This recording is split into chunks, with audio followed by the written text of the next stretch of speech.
நான் கொண்ட ஆசை எல்லாம் 4 ஆண்டு ஆசைதான்.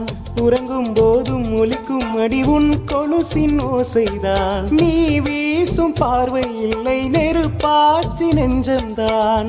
வலியின் கொடுமை ஒழிய அடி தமிழ் வார்த்தை கொஞ்சம்தான். இன்றே நான் பெண்ணே உன் முழு பார்வை நான் கண்டேன். கை தொட்ட நேரம் என் முதல் மோட்சம் நான் கொண்டேன். மகராணியே மலர்வாணியே இனி என் ஆவி உன் ஆவியே. என்ன அழகு எத்தனை அழகு கோடி மலர் கொட்டிய அழகு இன்றெந்தன் கை சேர்ந்ததே. சின்ன அழகு சித்திரை அழகு சிறு நெஞ்சை கொத்திய அழகு இன்றெந்தன் தோள் சாய்ந்ததே. எந்தன் உள்ளங்கையில் அவர் உயிரை வைத்தாள். ஒரே சொல்லில் மனசை தைத்தாள். சுட்டும் விழி பாவை சுகம்